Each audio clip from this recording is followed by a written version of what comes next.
And when were you born? What was some of that? So Well, I was born actually in Wiesbaden, Germany in 1947. My mom had followed my father over from here to Europe right after the war. Yes.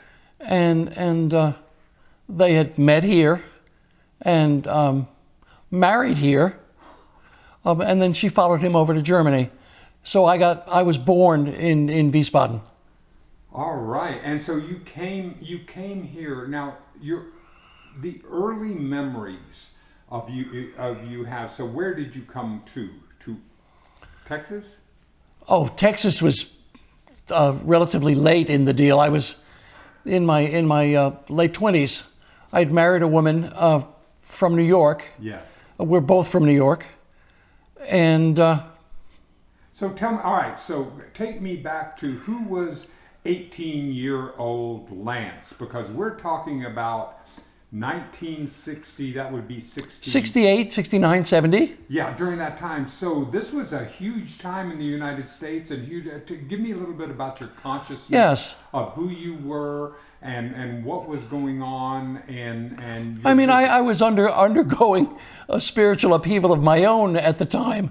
I mean, when I ended up marrying a woman that I wouldn't have married otherwise. She was pregnant, and we got married at that point in time, and she wanted to be with her family, who had moved from New York City to Texas, and I followed. Chez la femme.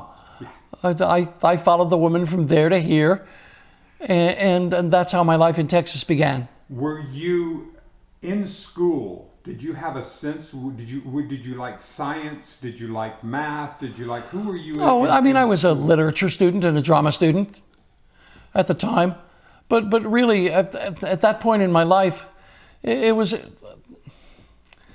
For a long time, I found myself in a survival mode. I was just doing what I needed to do to get by. That particular woman, the mother of my 3 children, and as difficult as she was in the relationship she was the grown-up in the relationship. It took me a long time to grow up. And so that, I mean, it's all of I look back at that relationship now, mother of my 3 children who are marvelous. I grew up during that period of time. That's really what I did from the age of 19 till the age of, when did I sober up? 19, when did I sober? 88. 88? I sobered up in 88. So for all that time, I did nothing but struggle. That's what I did. I came out of the placenta into some semblance of the real world. And life for me really started in 1988 when I sobered up. Did you have a sense of God or spirit? What was your growing up, or your alignment with this concept of a higher I discovered, if I was to be really honest or took a really good look at it, I would know that when I sobered up, and I thought that I had reached ground zero at that point in time. I have to tell you that this experience that I'm going through now, in another way, has engendered a sense of bottoming out that resembles it, but is very different from it. But this experience that we talk about death and dying, and I have to tell you, in the middle of the night, when I can't reach her, and I'm lying in this room, and everything is dark, and I'm hearing my own breath, and I feel a sense of helplessness that is way different than anything that I have ever felt in my life. I won't tell you it's negative, it's just really different. We talk about near-death experiences as if we can package them up, and I am telling you that right now is a way different experience than I have ever had in my life. Because of the closeness of death And I don't know if I'll wake up tomorrow morning. I mean, there's, I think I was telling Gene about it. We think of heroism in certain circumstances. I think that's part of the man's journey, the hero's journey. And I know that the fellowship talks about it all the time, and his name eludes me right now. We talk about that, the journey anyway. And I am telling you now that I am on ground that I have never walked on before. Never. And you haven't either. And none of us have. And it's become, it's interesting and frightening. Dennis, I'm not afraid to die. Not a whit. I haven't had any fear of death from the beginning of this, when I honestly had to start thinking about, you're going to die. Life as you know it is going to end. But as I face it, there's a certain, the phenomena is very interesting. I'm able to maintain a certain sense of objectivity. My view of God and my relationship to and with God is changing moment to moment. As I sit here talking with you and sharing with you. I want to say sharing with another man, but I have to tell you, a lot of this experience is genderless. It has no gender. And I think to a great extent, we look at this from a point of view of gender. I know that's what you guys are doing, what the Men's Fellowship is doing, and what Clay is doing, and I'm good with that. But I'm telling you that the deeper I dive into this, the more I realize it's about men, it's about women, it's about God, it's about our relationship with God. And that has no gender. It doesn't approach it from a particular perspective. I was worried I wouldn't have anything to talk about. You get my point? Oh God, yes. My nature is somewhat rebellious, and I think about it's a human fellowship movement. It's really that. It just so happens that I am I am in the body of a male at this point in time. Perhaps sometime I'll be in another body. That's a whole nother question. But this experience has been frightening, not of dying, of not knowing. Is the fear, and it's part of that journey we're talking about. The mythic journey is finding some comfort. It's all about not knowing. The beauty of the unknowing, the cloud of unknowing, gave me great peace when I first read and started to incorporate that into my philosophical thinking. Was you really don't know. It's coming to grips, coming to comfort with I don't know, IDFK. I don't know a thing. And getting comfortable with that, and then waking up in the middle of the night, not knowing when your next breath is to be. And it's not about being fearless. It's about running out of answers. So sit with me with the I don't know place. Describe that. Describe the land of I don't know with me. The first time, as I said, Rainer Maria Rilke talks about, a German poet, talks about, goodness, I wish my memory was better, about living in the question. Yes. Is that life is about questions and getting comfortable with not knowing. We never know the answers.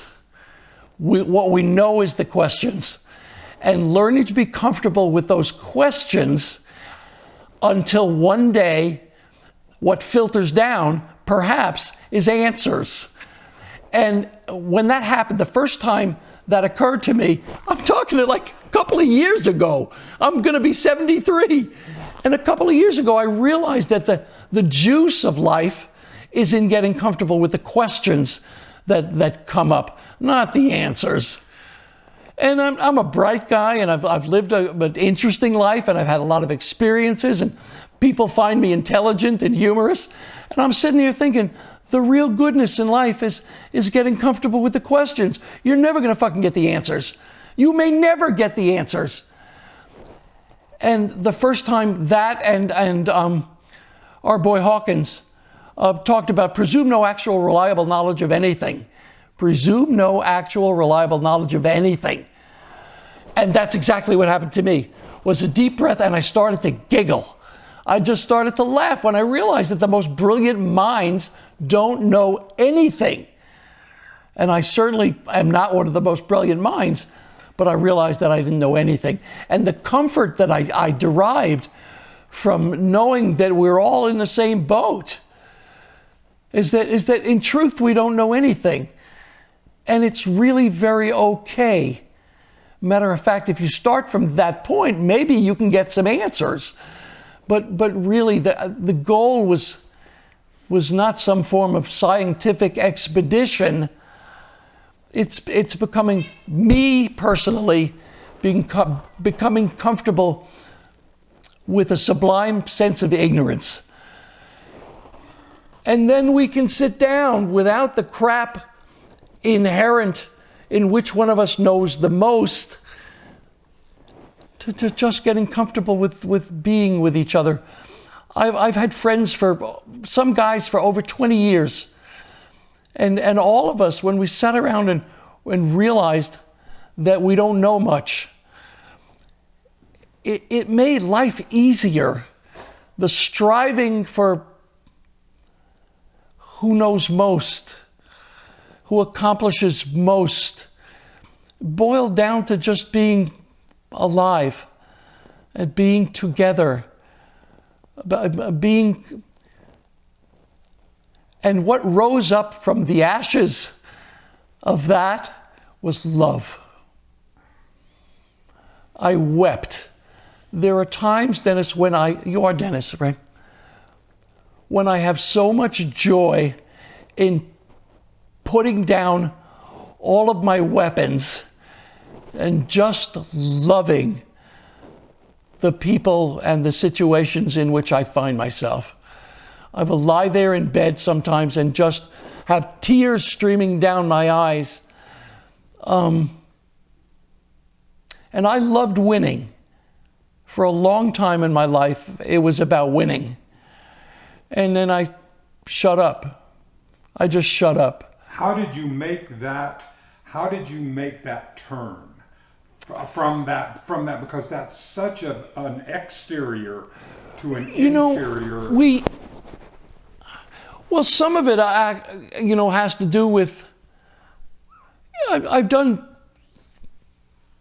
personal, solid spiritual work for a long time. Yeah. I've done my work. I'll give enough credit to that. But some of it is about, there's a feeling you get in loving another human being that is really positive. It's dope.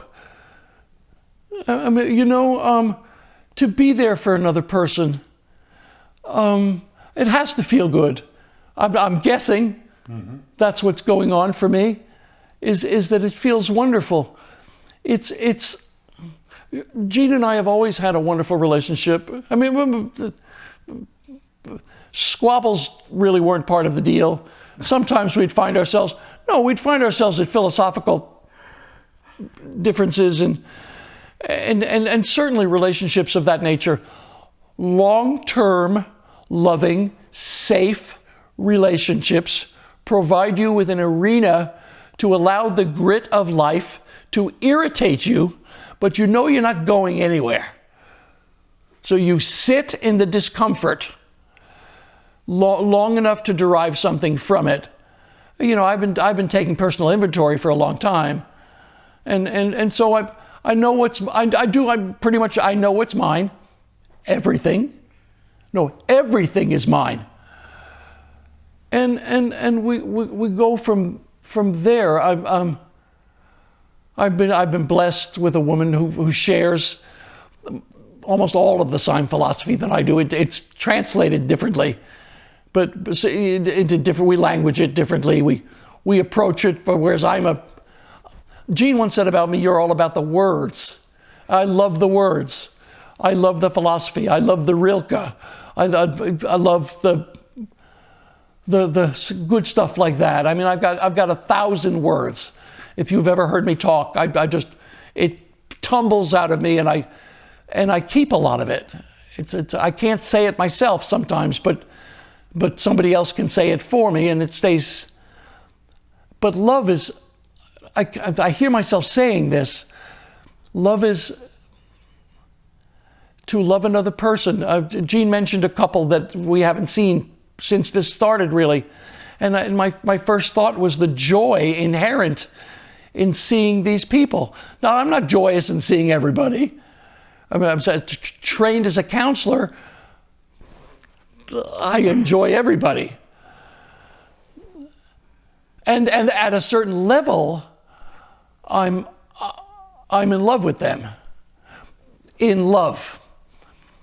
A while back, it's at the church, I was charged with doing all the spiritual counseling, basically. Brian and Kristen came into it very late, the new ministers, and it was my job to do the spiritual counseling. Sure. And I somehow, with reason, endeavored to bring love into every session, and to look at being in love with everybody, men or women, being in love with. So I started to drop the gender part of it. I could love a man. I could be in love with a man. It's okay to be in love with a man. And it didn't diminish my masculinity. And then I could be in love with a woman other than Jean. To drop the boundary, maintain my boundaries, healthy boundaries, but be in love with a beautiful woman who was not my wife. And the sexuality just, one day it went away in terms of my relationship with certain women. They were there, they loved me, I loved them back. I could love them back. And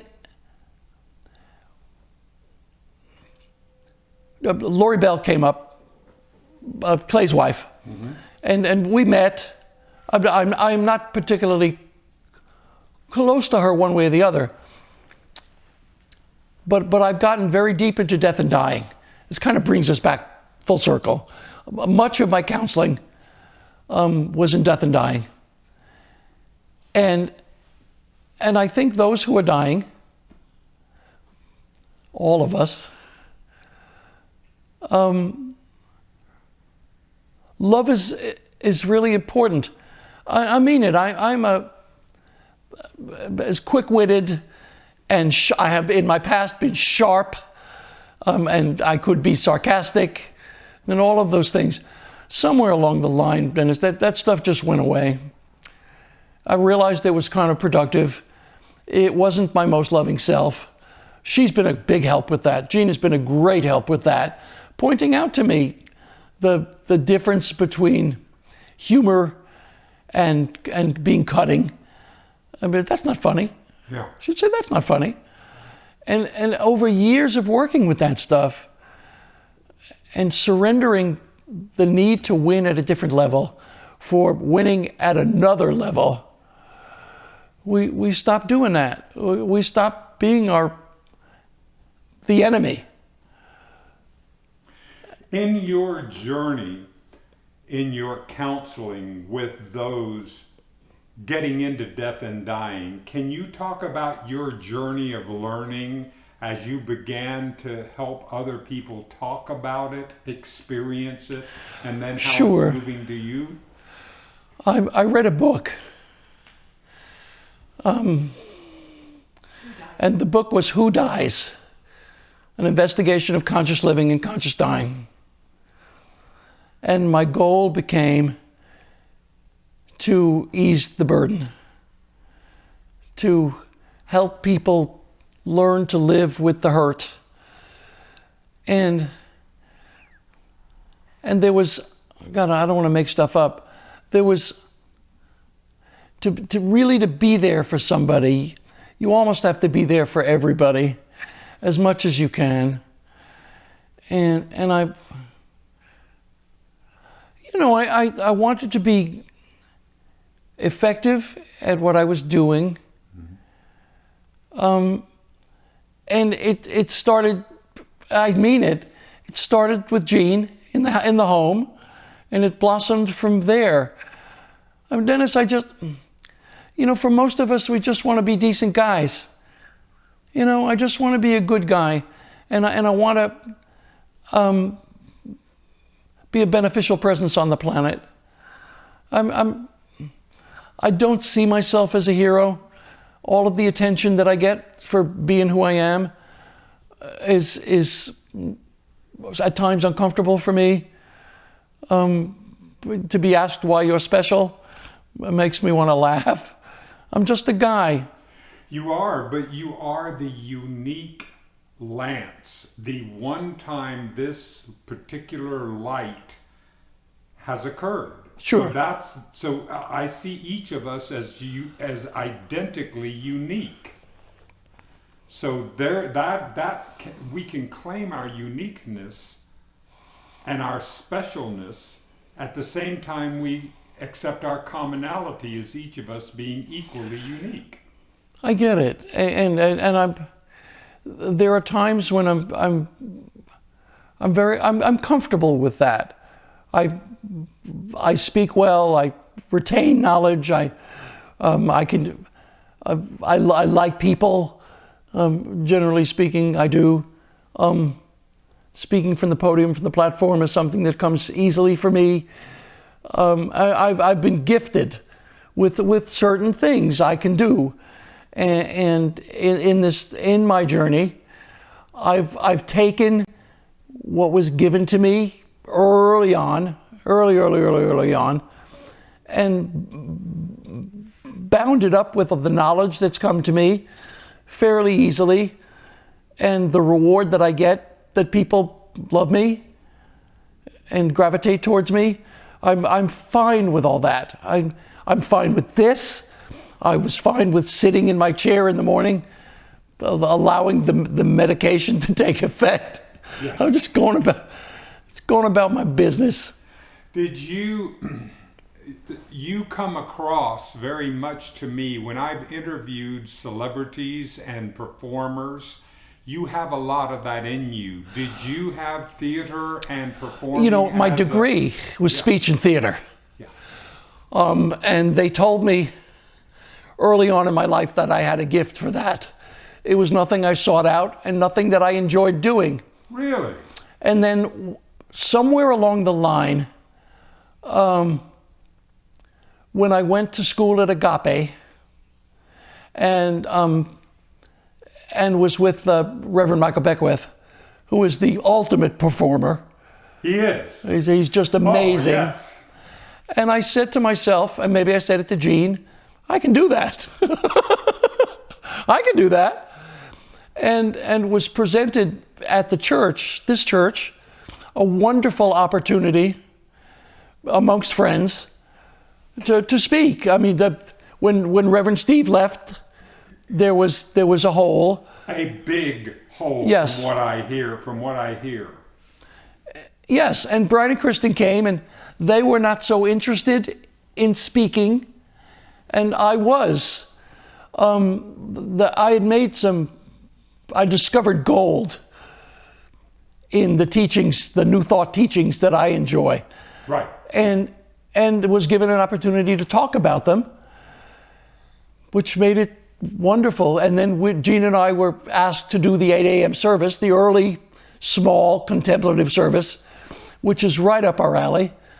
I like speaking in front of bigger groups too, but the small group had a quality to it, quietness and intimacy. Yeah, I mean, I like them as much as they like me.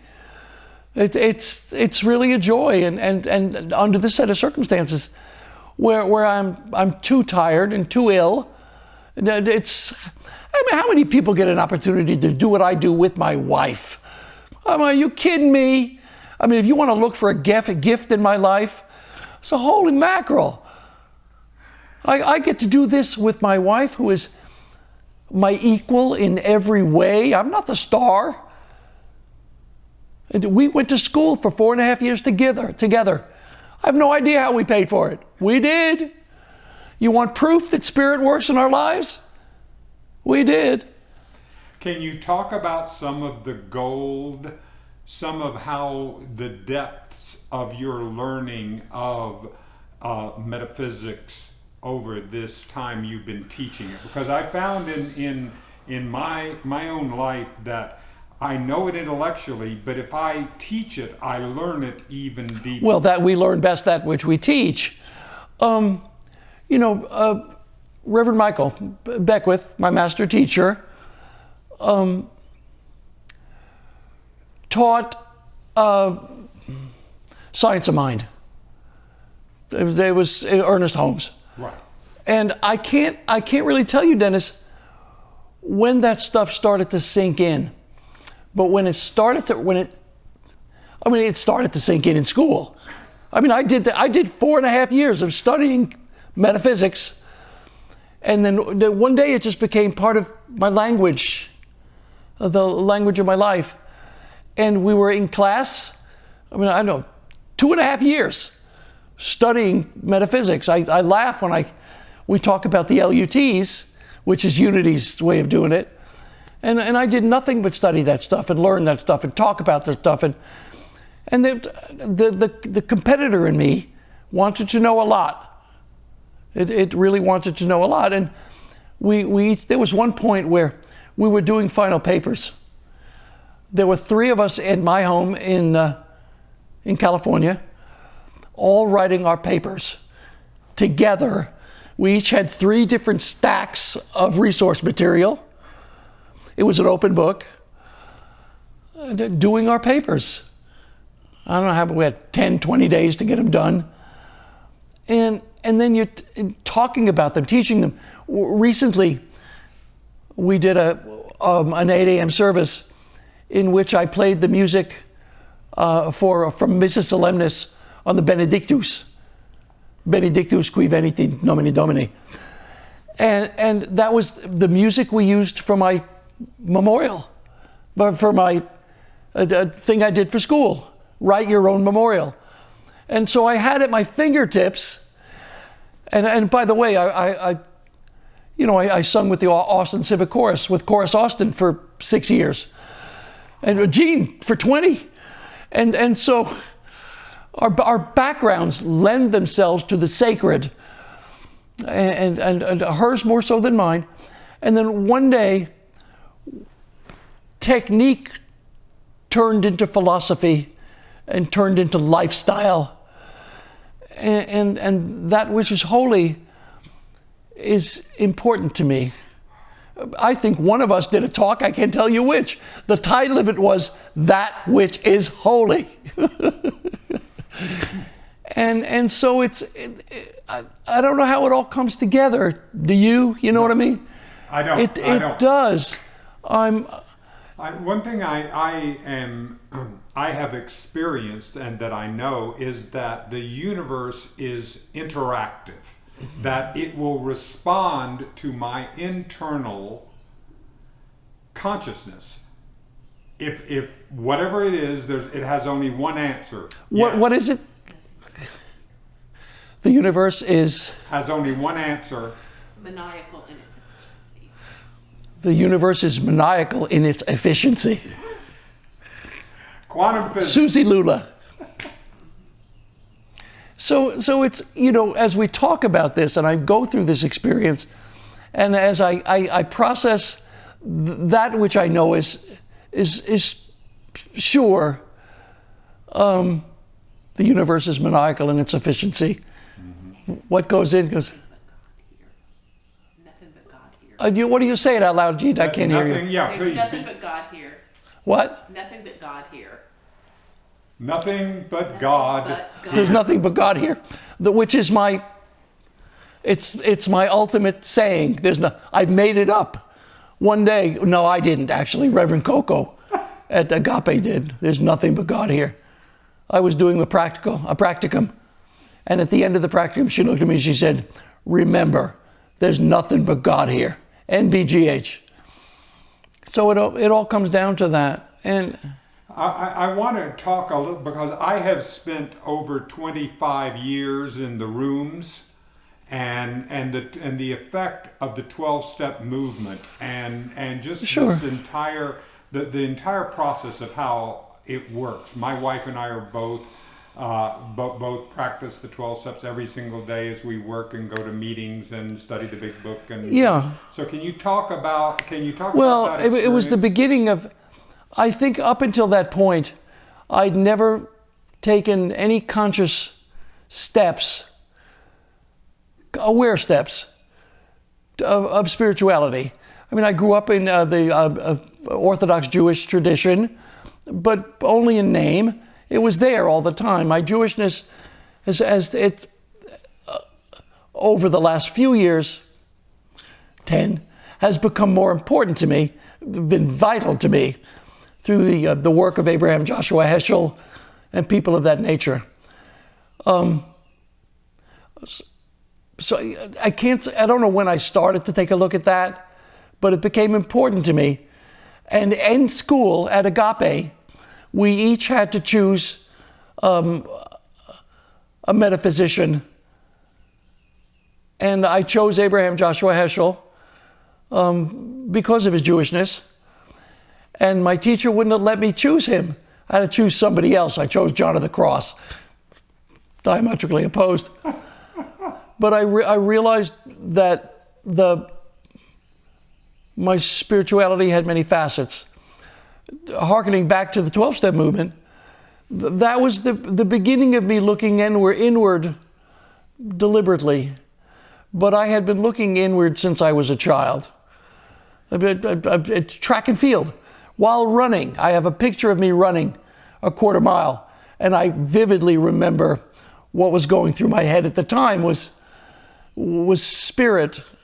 I felt no pain at all during this particular race.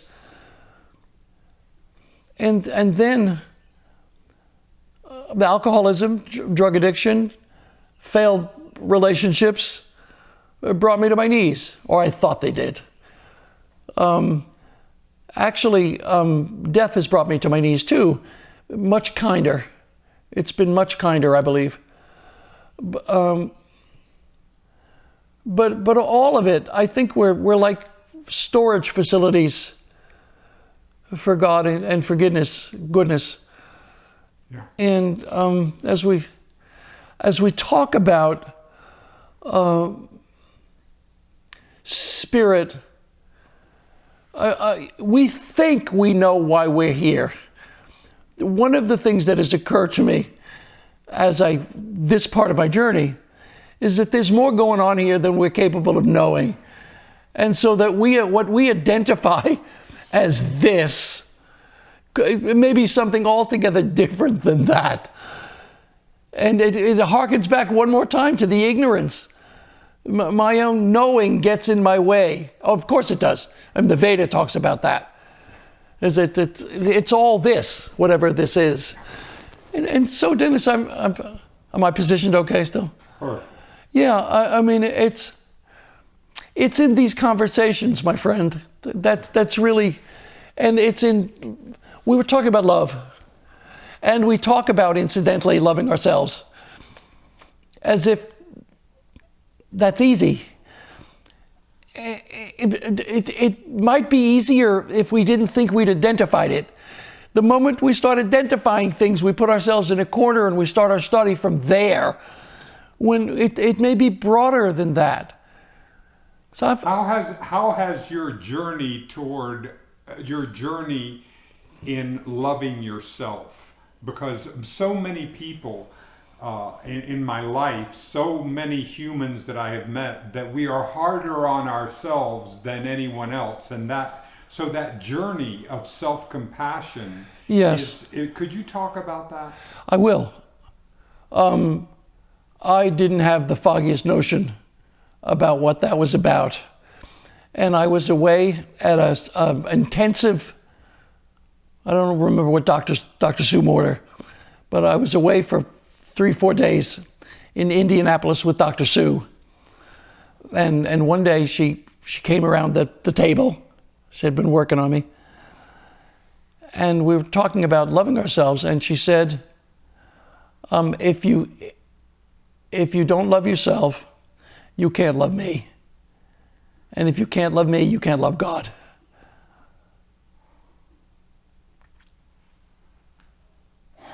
Yeah. So, I mean... So how do we go about this? How have you gone about loving Lance and having the compassion? Talk about that journey. You know, it's like the blocks fell away. The bricks all changed. Obviously, the 12-step movement gave me a willingness to believe or to try things and do different things. Dennis, the hardest thing has been for me to just let myself love myself. But it's not like some huge obstacle. We just keep doing it. And it was, I think, a miracle to be lying there in bed, admitting how much I didn't know,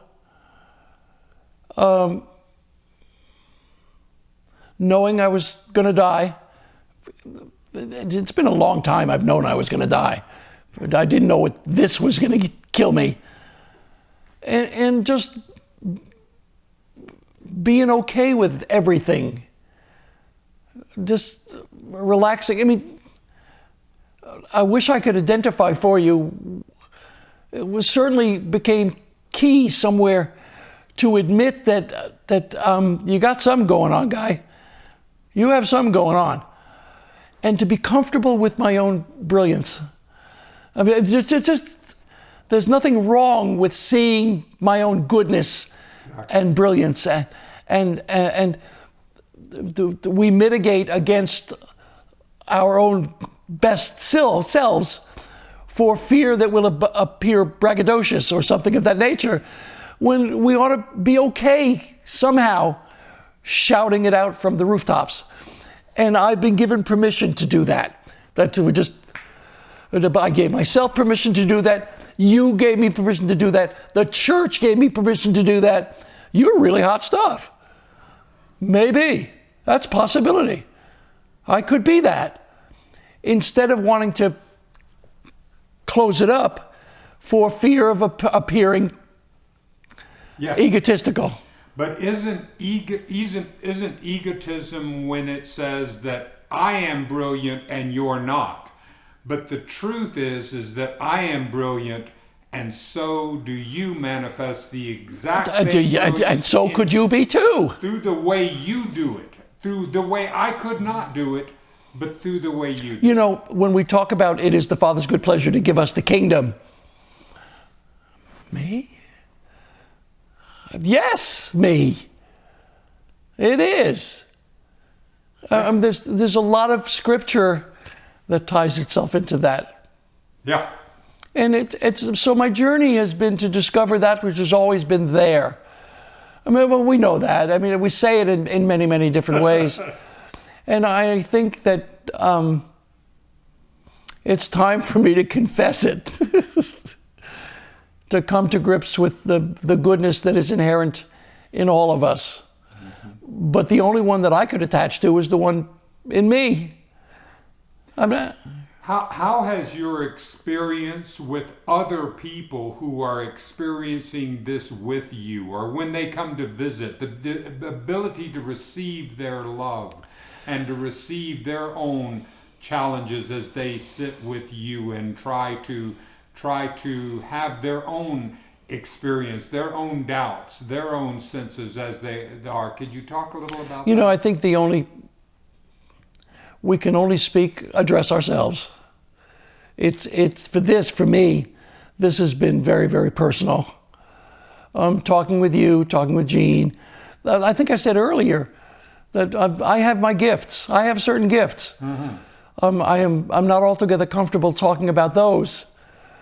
But I will, and I do, and and that's what one of the things that I want to ask about, because unpack those gifts for me, the things that you have been realizing and accepting and leveraging. The balance between ego and treating this as a personal gift.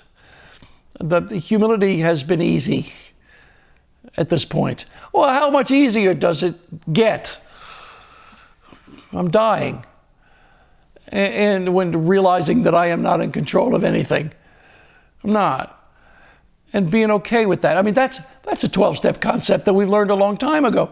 We've said it over and over and over and over again and continue to arm wrestle with it. The fact is, I finally reached a point where I can claim no reliable knowledge of anything. I don't know. I don't know. I mean, I had dinner with my son last night. And Dave was over, had dinner with us. And he's coming to grips with the fact that his dad is dying. And I'm coming to grips with he really loves me. He really loves me. Just even now. Same with Jean. I'm okay with that. With this, look, if 73, almost 73 years is what it took for it to finally land that I don't know anything and that I am loved, maybe we should stop here. What a great understanding. I'm becoming more and more comfortable with the vastness of my ignorance, and that ignorance is a wonderful place to sit and be comfortable being. Yeah, we're only given the gift when we're ready to receive it. Yeah. I'm fine with, or if we're given the gift early, we don't notice. One of the things that has happened during this period of time is that I'm okay with about everything about me. I'm done castigating myself for pretty much everything. I've come to a lot of self-acceptance. Just, it's okay. It's okay. Dennis, it's okay. I'm here to tell you, it's okay. And it's okay to love men. It's okay to love women that you're not married to. Love. Oh, for goodness sakes, drop the mantle. I no longer need the weapons. I'm just here to do my job. That's so powerful, because when I no longer have that artifice that I have to carry, I can bring more of the presence of who I am. The fight is over. Yeah. And and we have ceased fighting anything and everything. No, really. So where the 12 steps come in is they're always there.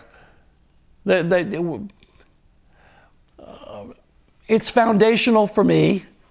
I've gone forward. I've gotten to the point where the 12 steps and Ernest Holmes' teachings and more and more and more and more and more and more and more.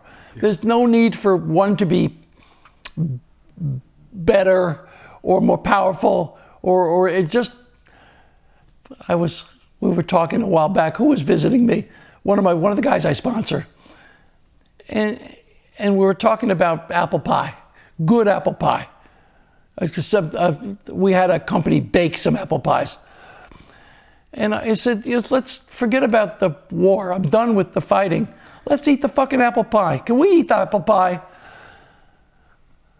And that's the deal. Let's just eat the apple pie. And Dennis, what makes me a really good teacher is the willingness to learn with you.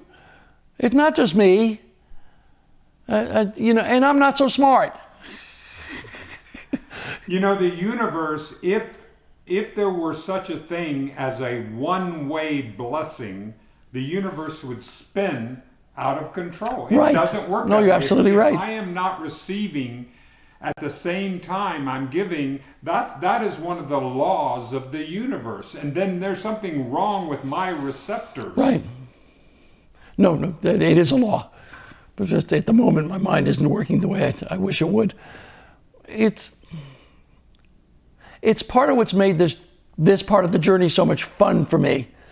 There's been, as sad as I can be at perspective losses about which I know nothing, because I don't know what's next, is the joy of discovery, and a lot of which we've been talking about. Men, women. And this is our entire gender thinking. I love that you're moving past it into our entity thinking rather than than the gender part is just Yes. another layer that we're going through. I know, apparently, that the work that Clay does is important. Yes. The Feldmans fellowship movement is important, but at a certain point in time, we have to move beyond that. It's a human movement, and women have a huge place to play in it. Huge. I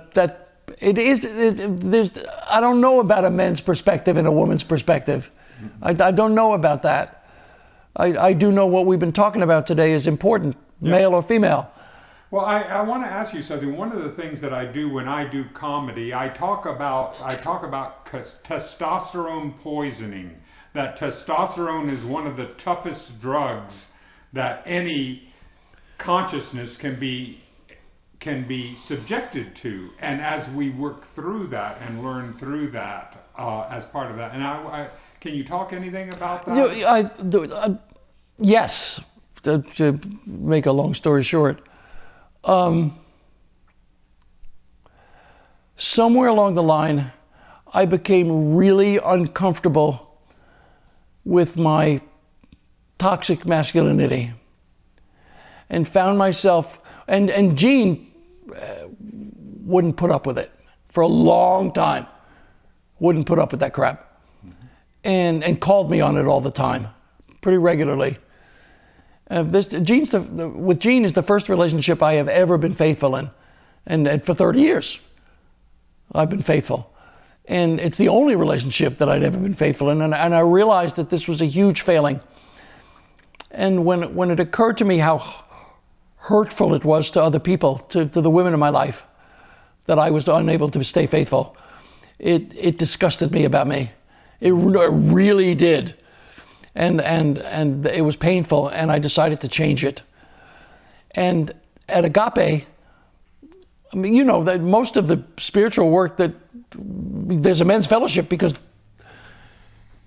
the women were doing it, the men weren't. Exactly. I mean, it's continued to hold on to the biases, and then of course with the Me Too movement, it's become even more prevalent. We've become more aware of it, and then we realized we were glossing over stuff, and not doing the deep work that was necessary to be done.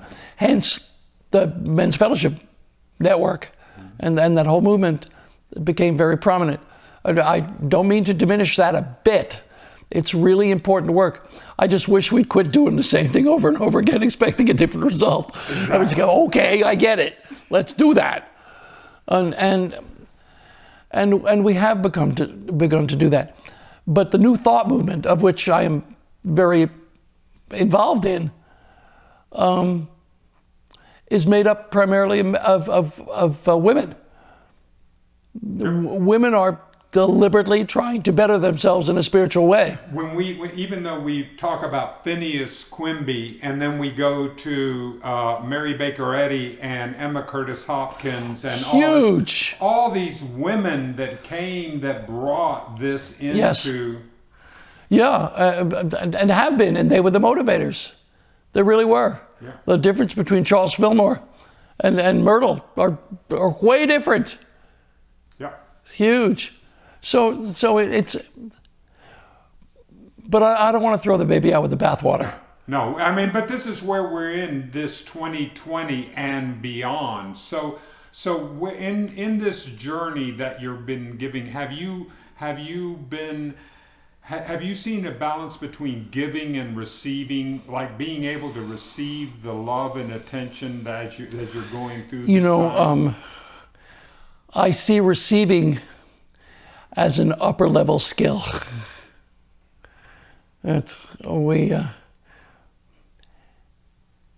To be able to receive my gifts in a balanced fashion, to be there for people. The law of, there's a couple of spiritual laws that I've left my, it's about giving and receiving. Yes. And learning to do so in a balanced fashion. And that comes from practice. I mean, you're giving when people come over here to be with you. You're giving at the... And I recognize that, Dennis. I mean, I get it. I'd say I'm not paying much attention because it's become so normal for me. It really has. And I don't see myself as a saint. I would laugh, but the people who know me have seen huge changes and in my ability to, you know, I just want to do my gig. Yeah. I just want to. But that's the whole thing. If there were such a thing as saints, it would spin out. Right, they're not spectacular people. They're not. They're just guys. They're just human. I just want to be a decent guy. Yeah. I want to be a good father. I want to be a good husband. I want to eat the apple pie. Just shut up and eat the fucking apple pie. And that's the deal.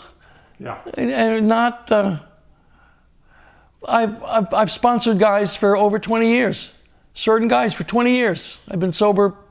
It'll be 31, 32. I can't remember. Yeah. And I've learned, there are men that I love talking to. Some, bless his heart, talking with one of the guys I sponsored this morning at 6:30. I was literally barely coherent. I hadn't come to. These days I don't just wake up, I come to. And then I take my medicine and I get okay and somewhat balanced. And then I'm ready to start the day. It's really come down to that. I just want to get about the business of living. And I appreciate things. Let me take a moment for you. Somewhere in the middle of the night, a few weeks ago, months ago, I came to the difference between appreciation and gratitude. God is about appreciation for the mere existence of life, for the mere grateful merely for the gift of living. To be able to sit down with my friend Dennis and appreciate the fact that we're just having a conversation, two guys and Jean, having a conversation is cool. I'm grateful for all that has been given to me, certainly, but most of it has been for nothing. It is the Father's good pleasure to give you the kingdom, not to enter into a transactional relationship with me. You see what I'm talking about? I was just lying there in the middle of the night and that clicked into place. It may not have so much meaning to certain people, but the new thought happened for me when I made real in my consciousness, realized that it is the Father's good pleasure to give me the kingdom. Me? Yeah. They said it. Give me the kingdom. You can have the apple pie. It doesn't matter anything else. No. And that's what I love, the idea of recognize. To rethink. Right. Recognized it before. We're recognizing. Yes. I've never known a spiritual truth that I haven't gone, yes. I knew that all along. It has always been a recognition. And I find myself at the brink of another discovery. It has always been the Father's good pleasure to give me the kingdom. Always. And here I sit, doubting. I'm okay with that, because I've done it before and it's worked out beautifully. But I am looking forward to what's in store. As a stage of learning, as a death, as a stage of growth, as a stage of learning, we don't talk about that much in the West. Can you share anything Sure. that About 8 years ago, in school, I was introduced to a book called Who Dies? An Investigation of Conscious Living and Conscious Dying. And I read it for class. And then several years later, I felt called to pick it up again. And I read it again. And then several years after that, I got cancer. And I knew that, I felt compelled to teach a class. I didn't know I had cancer. I just felt compelled to teach like a 10-week class. And then the cancer thing happened. And I was already invested in, pretty comfortable with the idea of dying. I must tell you, I've had almost no fear during this process. I'm okay with it. I'm okay with it. Now, I've had work to do in regard to my children and Jean and my friends and that. But that's why I was given the gift to teach, the ability to teach other people. So, Dennis, this is, it ain't about nothing. One of my sponsors, one day, he looked at me, he said, it ain't about nothing. I said, what are you talking about? I said, promise. This was like I had 8 years sober, 20-some years ago. He said, it ain't about nothing. Nothing's about nothing. And I said that last year when I was doing a lesson on death and dying. He said, it ain't about nothing. We just go about our wreck killing. We just go about our business. Yeah. And it all works out.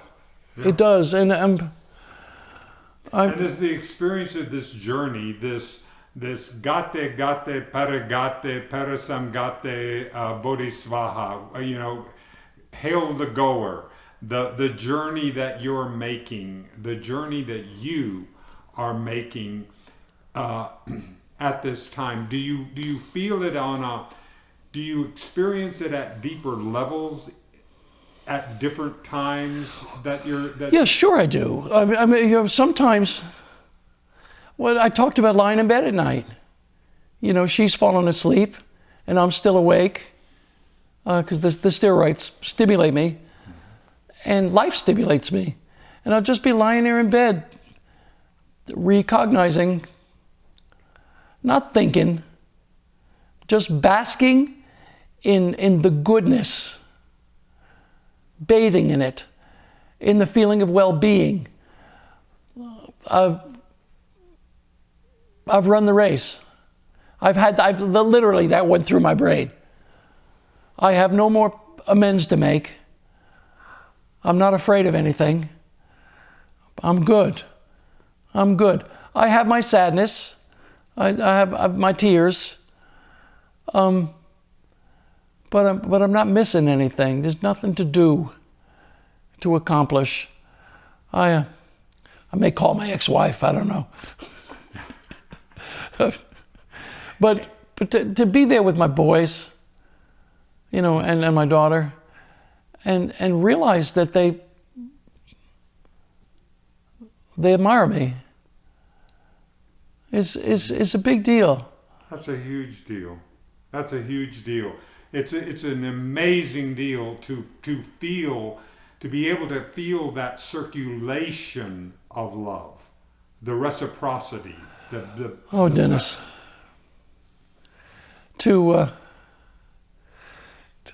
I admire my children.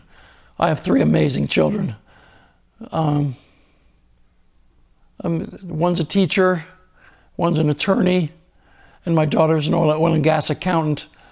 All do brilliantly and then do very, very well. And I've always wanted their approval.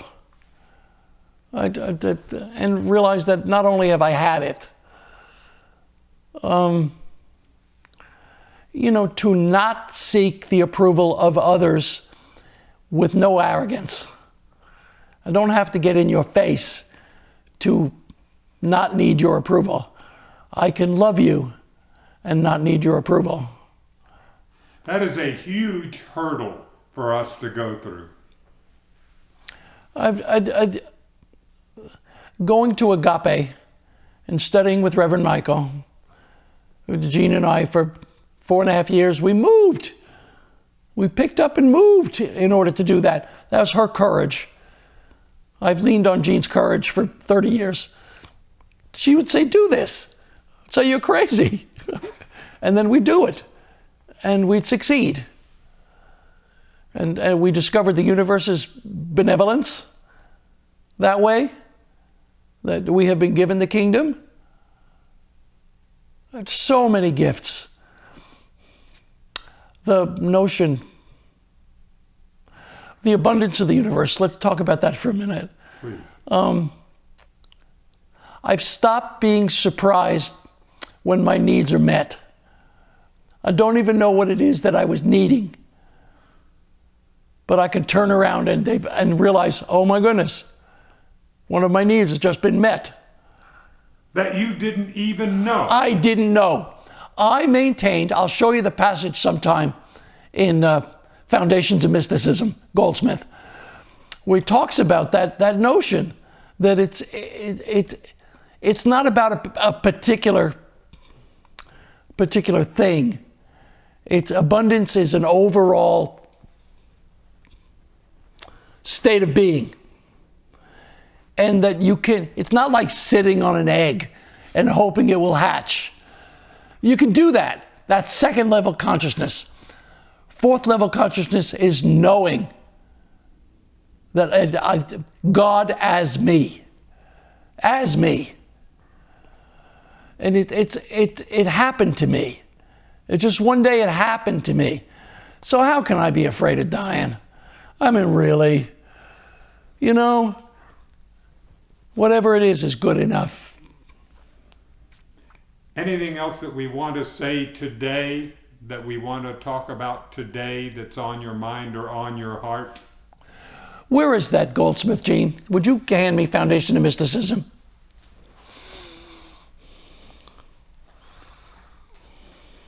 Talk about there is a particular citation in Joel Goldsmith's book, The Foundation of Mysticism, that I have been leaning on forever. And this is page 9, called Laying the Foundation. And I'm quoting Goldsmith. The master asks, what did hinder you? Rise, take up your bed and walk. That's an astonishing statement. Here's a crippled man, and he's asked, what did hinder you? Common sense would have said, I'm crippled. That's what's hindering me.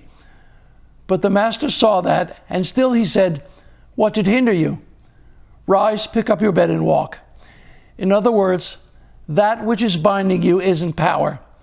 You are bound by your acceptance of it as power. Every treatment you give must embody the specific truth that there are not two powers, a good power and an evil power. Every treatment must embody the truth that God is power and not this appearance, whatever name you give it, paralysis or pilot. If it is a temporal power, it is not spiritual law. It is not power. Whether you're giving treatment to forms of sin, disease, lack, limitation, unemployment, or unhappiness, your treatment must include the statement that this you hold binding isn't a power. Every treatment must include the realization that we are not invoking a God power to destroy a sin or disease power. The truth we are declaring is, what did hinder you? Nothing is power but God. you see your treatment contains, if your treatment contains any element or of belief or hope that God's power is going to do something to some other power, you might as well go back to your old-fashioned prayers, which have always proved so ineffectual.